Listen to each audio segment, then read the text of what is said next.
Erev Tov Rabotai. Tonight is actually the beginning of a holiday. Right? What holiday do we have tonight? Tu B'Av. Why is this day a holiday? It's a happy day for Am Yisrael.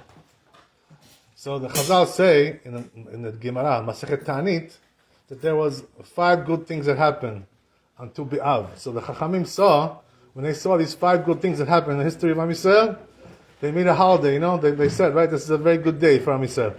So therefore we don't say Tachanun, right, you see, right, he said Yeshem, right, because we don't say this is a holiday, it's a Chag. Okay, right, so I want to tell you one thing about halakha, one thing, that if you didn't say Birkat HaLevana yet, right, this is the last night. So you have to say tonight, make sure you say, right, before you go home. Right, because tomorrow night it's going to be too late already. It's too late, you cannot say anymore. So make sure you... Night, but tomorrow, tomorrow day we're not going to be able to see more. No, you cannot, you have to make it at night, the Birkat HaLevana. So it has to be tonight, right, when you finish Arvit, whatever, and you have to wait till also to the Kochavim. So Shkia is now about 7:50. So about 8:05, you can say already that Birkat HaLevana. It's going to be rain. Okay, well, we'll see. Whatever, if it's, if you can see it, you make it. If you don't see it, you wait, right, or whatever. There are some funny stories about that. 3-4 days ago, There was, if you made it after Tisha B'Av, you don't have to do it again, right? That's good, of course. Okay, very good. Whoever did, they did. Whoever didn't do, right? Tonight is the last night, right? That's it, right? Last night. So it's interesting, that they say that there was one Admor, that one time he was supposed to do Birkat HaLevana.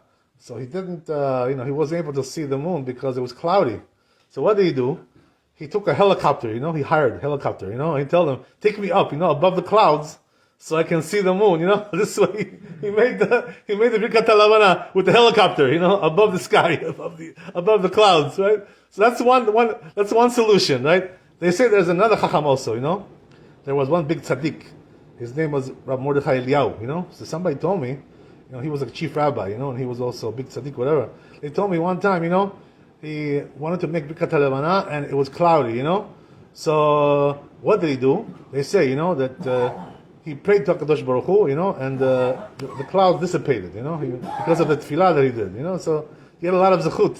He was able to do something like that, right? Not everybody has a zechut to do these kinds of things, So we do the best we can, right? Whatever. But you have all night, So if it's cloudy now, you can wait until later. Maybe it's going to get right clear, and you have all night to do it. So if you see the moon, whatever later on tonight, you can also do it at that time as well. That's the way to do it. Okay, right? Birkat HaLevana, by the way, it's a very important mitzvah. Why is that? Because there's lakbil panei shechina.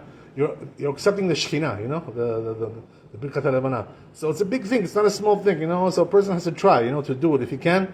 Don't say, well, it's just a bracha, no big deal. It's no big deal. It's a big deal. Birkat HaLevana is a big thing, So make sure you try to do it, whatever you can, right? Okay, God bless, right? Whatever. So okay, that's good. We understand that, right? Now let's get back to Tu B'Av, right?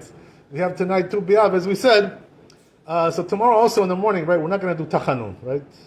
Yehi Shem, right? Tomorrow morning also for Mincha.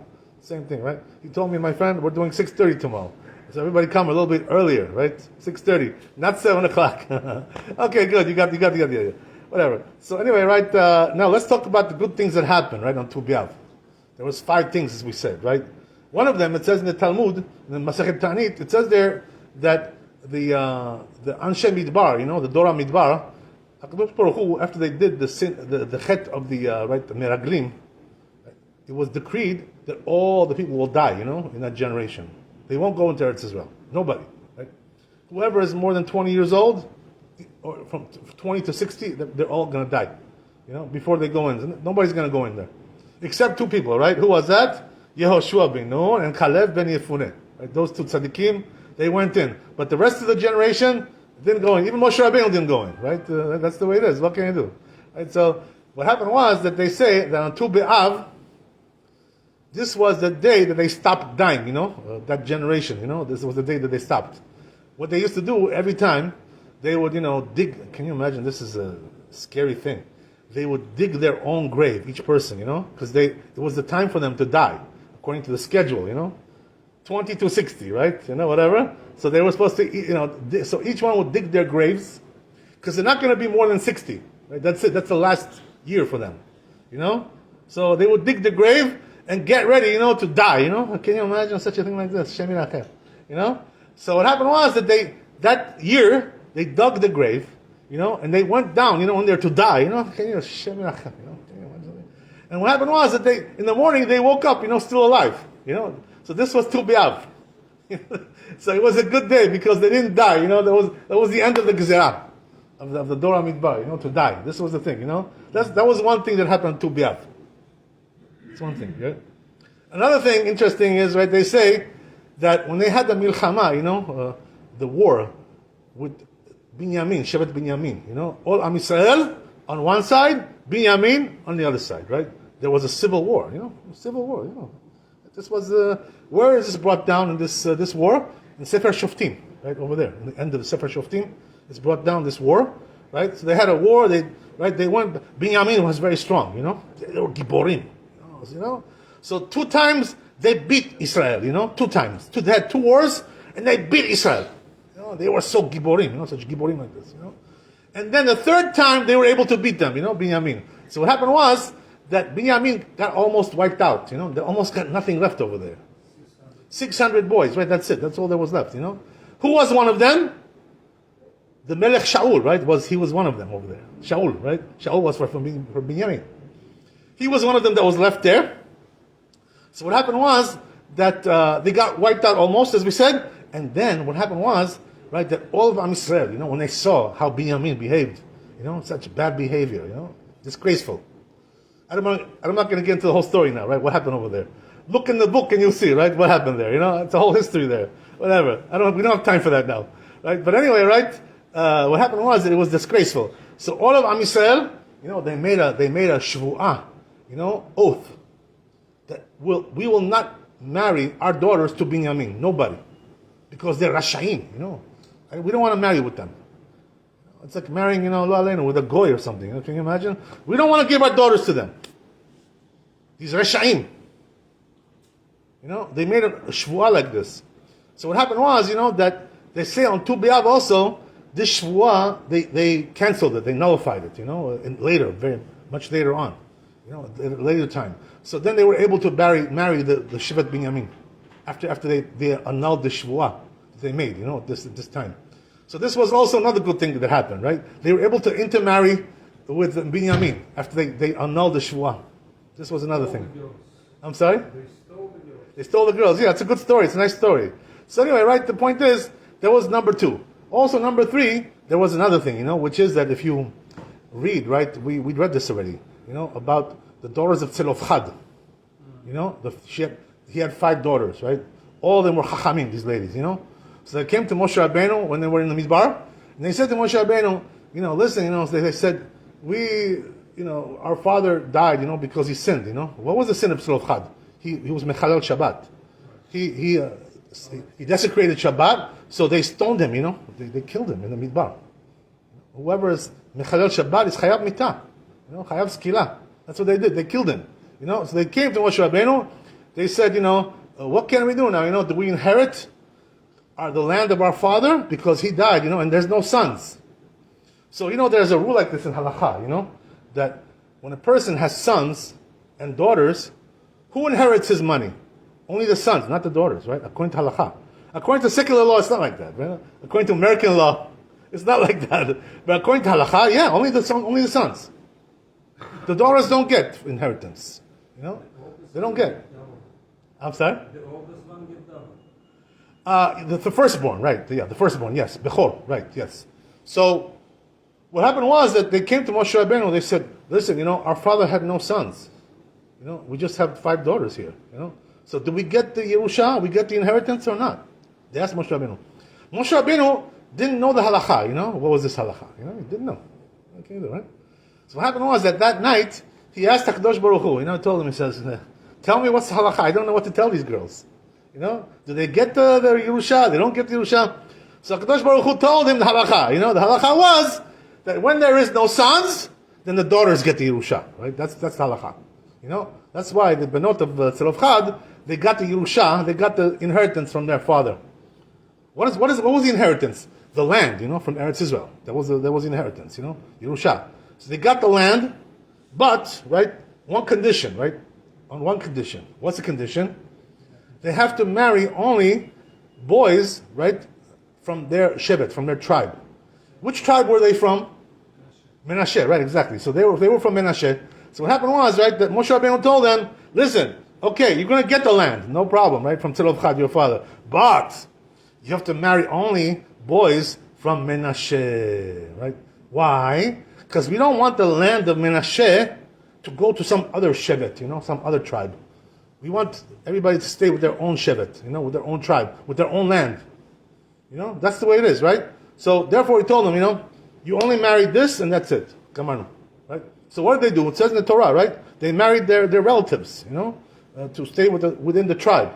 They listened to Moshe Rabbeinu, right? They were tzaddikim, tzadkaniot, these ladies, right? So that's what they did. So this was the gezerah that HaKadosh Baruch Hu made in the Midbar. But they say, then Tu B'Av, later on, later, different generation, this was also canceled, annulled, So what happened? What does that mean? That now the daughters, that inherited from their father some land, were able to marry also somebody from a different shevet. Let's say it was, not Menashe, right? Let's say it was Binyamin or Ephraim or Yehuda. They can marry also, And what happens is that eventually that land will go to Shevet Yehuda or Binyamin, right? Whoever they married, because the children will be from that Shevet. But it's okay, HaKadosh Baruch Hu allowed this in the end. So this was another good thing that happened on Tu B'Av, This was one of the good things. They say the last one, what was the last good thing that happened? This was a very important one, They say that when the Romans, in the time of the Romans, when they came to destroy the Beit HaMikdash, they destroyed the Beit HaMikdash. But what happened was that then there was one city that was not destroyed, got left over. You remember what city that was? Which city was it that got left over? Didn't get destroyed. Betar, right? Beter, Beter, we call it Beter. So what happened was that this city didn't get destroyed by the Romans, and then they came and destroyed it later on. So what happened was that they rebelled against the Romans, the Anshe Betar, and they were very giborim, So they were able to fight with them a long time, and then in the end the Romans defeated them. And they destroyed. So what they did was, because they rebelled against the Romans, these Romans, they were very nasty, very cruel people. So what they did was, they killed all the people there.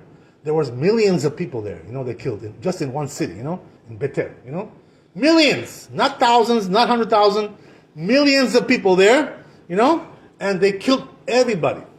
They didn't leave nobody alive. But not only that, to show them, not to rebel against the Romans, what they did is they didn't allow any of the bodies to be buried, They left all the bodies above ground, no burial, no kebura. Can you imagine such a thing like this, The Romans were so cruel, they're nasty people, Very, very barbaric, they're barbarians, Very nasty people. This is what they did, So what happened was that for a long time, the bodies were just on the ground there, rotting, Smell was coming from that city, Terrible smell of the dead bodies. So what happened was, that in Tu B'Av, the permission was given for them to bury those bodies. This was also on Tu B'Av. Another good thing that happened on Tu B'Av. But I heard Yeah. that Hashem made a miracle for them. The body wasn't rotting and wasn't smelling. Okay, there may be different sources there, But the truth is, the Talmud says that it was a terrible situation there, terrible situation, whatever. Okay, show me where it says this, whatever. But we'll check that out. But anyway, right, the point is that they were able to bury them, also Tu B'Av, then permission was given to bury them. So they say the Chachamim, were so happy that the permission was given to bury these dead bodies. They paid a lot of money for it. So okay, could be. So they say, right, they were so happy the permission was given to bury these dead bodies. You know what they did? They made an extra bracha in Birkat Hamazon. Hatov ve'ametiv, right? Why do we say this bracha, Hatov ve'ametiv? This is not from the original Birkat Hamazon, right? From the Torah. No. This came after, The rabbis, when they saw that the burial was given to them, they made Birkat Tov ve'ametiv. That's when this bracha was made. So this bracha is from the rabbis, not from the Torah. This bracha. It's different, right, than all the other brachot. This is bracha number 4. the fourth bracha, right? Because really, Birkat Hamazon, there's 3 brachot only, from the original one. But then they added one more, Hatov Metiv, right? The same thing. Why is that? Because HaKadosh Baruch Hu did us a big chesed, to allow these people to be buried. This was the thing, That's why so these are the things that happen on Tu B'Av, But First portion wrote Moshe, right? I'm sorry? First portion wrote Moshe. The first portion of Birkat Hamazon. Yeah, first verse bracha, right? Yes. And second verse was from Joshua. Yoshua, right? Yes. Third one from Third one was David and Shlomo, right? Good. Very nice. Okay, good. Baruch Hashem. God bless you. Very good. Okay, so that's the story there. Right. Now, when you finish, I have a just question. Okay, fantastic. So anyway, right, as we said, the permission was given to bury them on Tu B'Av also. But they say, there's also another thing, which is that on Tu B'Av, it's a time for zivugim, to get shidduchim, to find the shidduch, right? You're looking for, I know. This is the time now, right? Tu B'Av is the proper time for that. So that's why they say, it says in the Talmud, that there was 2 days out of the year, which was the happiest times in Am Yisrael. The happiest times. Which was that? Yom Kippur and Tu B'Av. Why these 2 days? What's the connection? Because those 2 days, the girls used to go out, in the vineyards and dance, and the boys will come there and see them. If they would see the girl that they like, they will go to the parents, and close the deal. You know what I mean? They would say, okay, let's go. Your daughter, my son, let's do it, right? Let's do the deal. This was a day of shidduchim, This is why they didn't need shadchanim in the old days, The shadchanim it wasn't necessary. HaKadosh Baruch Hu is the shadchan, the real shadchan. He doesn't take any money, right? The shadchan takes money, but HaKadosh Baruch Hu doesn't take nothing. He does it for free. That's much better, right? Much better. Benjamin got saved. Right, exactly.